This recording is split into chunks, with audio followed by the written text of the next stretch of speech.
Thank you so much. You know, I always welcome the opportunity to talk about success and, more importantly, how do you achieve it? I could not possibly talk or begin talking about success without sharing a very personal story, my family story, the Francisco Ibarra story. As I talk about my father's story, I want each and every one of you to think about your personal family story. Who in your family is your hero? My dad is a true example of the American dream.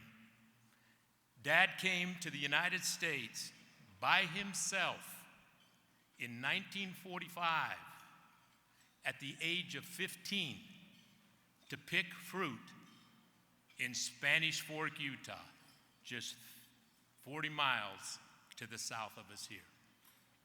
It did not take my dad long to figure out that there had to be a better way to earn a living than in the fields of Utah. Opportunity soon came to him at the Kennecott Copper Mine in Bingham, Utah, as a member of the Powder Gang. You see, Dad's job was to drill a hole, stuff it with dynamite, light it, and run like hell. As you look to the west, you might see a big hole in the mountain. My dad had a lot to do with creating that hole and the other members of the Powder Gang at Kennecott Copper. During the Korean conflict, Dad took a break from the Kennecott Copper mine, courtesy of the United States Army. And while there, he earned a valuable benefit called the GI Bill, which would afford my father to have the ability to develop his talent by gaining access to an education. Upon the release from the Army, he returned to Utah and went to college. Not the University of Utah, not Brigham Young University, but the Hollywood Beauty College in downtown Salt Lake City. My dad became a hairstylist. My brother likes to say, Dad went from bombs to bangs. Obstacles he overcame to achieve the American dream makes my dad a true American success story. Many of us in this room have similar stories. We need to share those stories with each other because it is there in our beginnings that we gain the strength to create our future.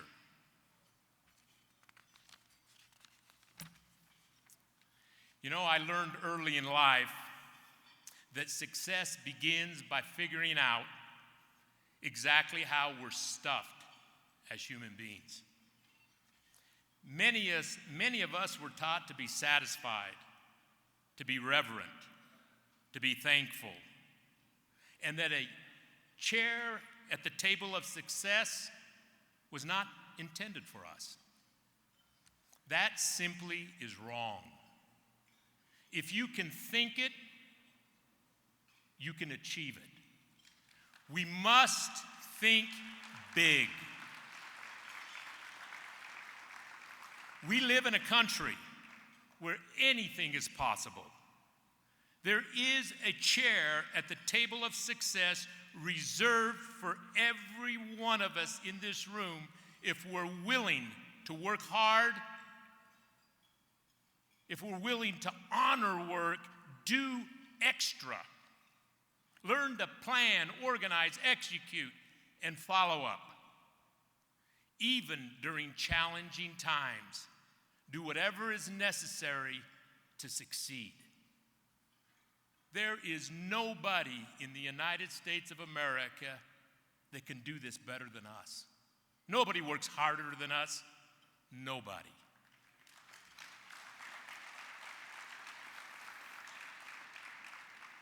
The thing that I'm most proud of in my business life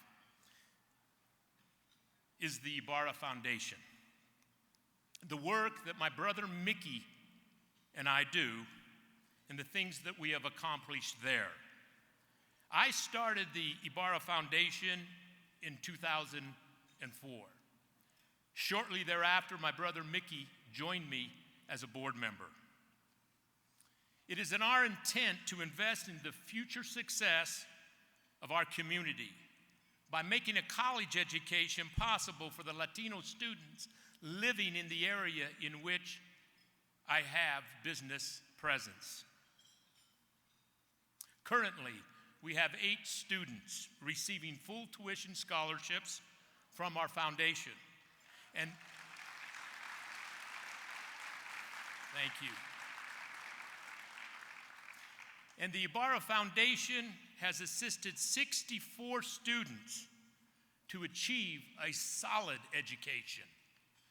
We will not rest until we've achieved 100 students and have assisted 10 businesses in their creation. We've accomplished 4. We're in the process, I hope, of accomplishing 1 by the end of next week, which will put us at 5, and we'll have 5 more to go.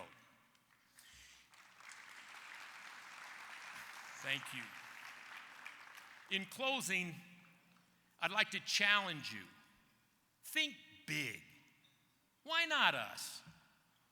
If not us, who? Know when to lead, know when to follow. Never give up, and always give back. Thank you, and I'll see you at the top.